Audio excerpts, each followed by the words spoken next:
With season 4 about to come to an end with one episode left, I just got a lot of stuff that keeps going through my mind that I'm like, please let them answer this stuff and not do what they did to us with Lost when this thing ends, because I need to know certain stuff and I'm real curious, because you can't just put certain tidbits out there and then just leave it like, oh, that was a crazy revelation, and then it's like, we're never going to talk about it again. Oh no, you said it. We got to go back to that. I got questions.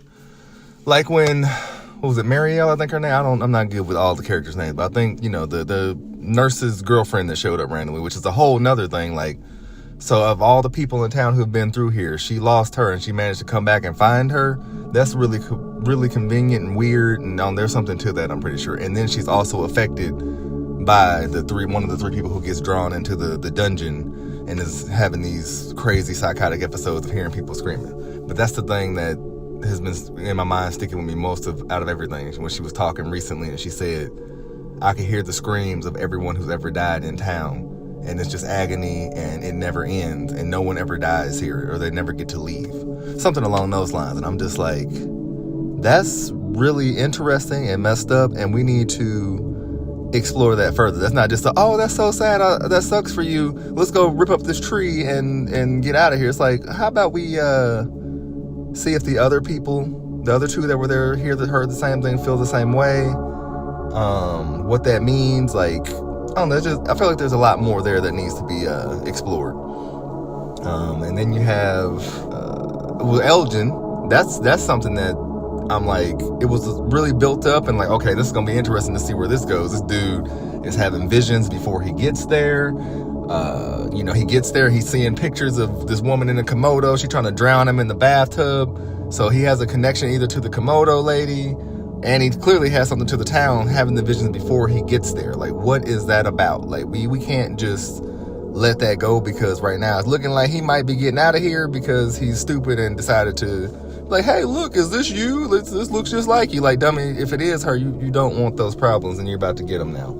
But I feel like he's going to weasel his way out of it, because we need to address his connection or figure out what that was about, because they hadn't seen the tree yet. So they weren't in town in the way we know it, although I have a suspicion that the town is a lot further out than just the tree part, and there's more to it than that. But that's something I would like them to at least circle back to and give us a little clarity on that.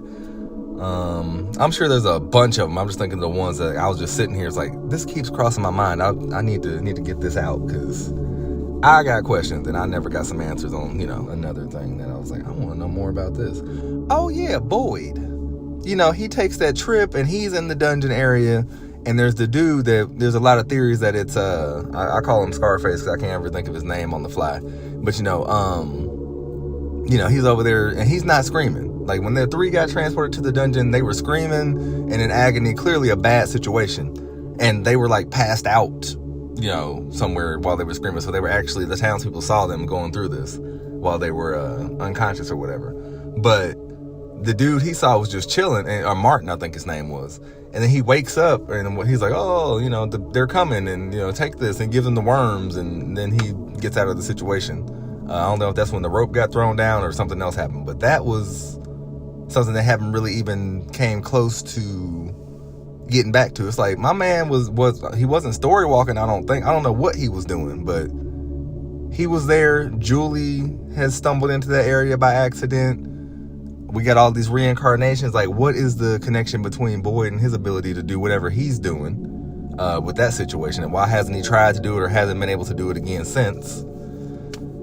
There's just so much. This show is wild. It's crazy. It only has one season left, and we're gonna have to wait forever to get it probably, but I just hope they can land the plane this time, and like, I can look back on this and watch it again and be like, man, this is a great show. But that's just 3 of the things. I'm gonna think I'll probably do another one when I think of the other things that are just nagging me that I just want to know answers to, or just brought up 50 more questions.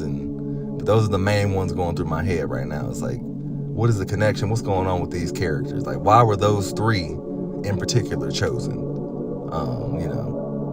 Julie, Scarface, and Marielle, whatever her name is. So, is there something more important about them? Another thing, like, I don't think the monsters can kill Boyd or Miranda or Jude, because Jade, whatever, my bad. because they've had plenty of opportunities. They just won't do it. They clearly want to torture Boyd for some reason. It's like, what's the reasoning for why you want to torture him instead of kill him? When they seem to just kill anybody they feel like when they're out and about in the world. So there's something to it that we need to explore, and I'd like to know more about. And if they would ever realize, like, they don't want to kill you. Like, you can go outside. Like, you'll be fine. Like, they don't want to. They made you watch them murder dude's mom. Like, and then let you live to tell about it. Like, they're clearly, there's something else going on behind the scenes. My Monsters Inc. thing was kind of a joke, but I was kind of serious too. There's been this question about where the power comes from, because the lamps aren't actually plugged into the wall, or there's nothing. You dig into the basement. That's how we got to this whole mess. And there's nothing in the basement. Tabitha, Miranda, whatever you want to call her, was digging, and it's like, there's nothing down here. Where does this lead to? Like, hey, your wife needs to stop digging, Jim. Like, that was weird. So what if the town legit is powered by fear, and that's how they're able to keep it under wraps, and why they need to keep bringing people in to generate power for whatever is going on? Like, it was a joke, kind of, but that's the whole basis there. It's like, if the people's fear is the energy, just a lot of questions come from this stuff where I'm just like, where are we going? Like, I'm intrigued. I'm ready for the finale. I hopefully we get a lot of answers, and it sets us up wanting to be craving and getting more out of it. But I'm also concerned because they're gonna have exactly 10 episodes, unless they extend it, to land this thing at the end. And it's like, ooh, that's a tall ask with all these theories and questions that we got going. But I'll circle back after the finale and be like, oh, okay, now I have less questions, or okay, they answered that, thank you. But I don't feel like they're gonna be answering too many theories. I feel like there's about to be some mess. It's gonna go really bad down in that hole. So I'm looking forward to seeing it, and that's what I got.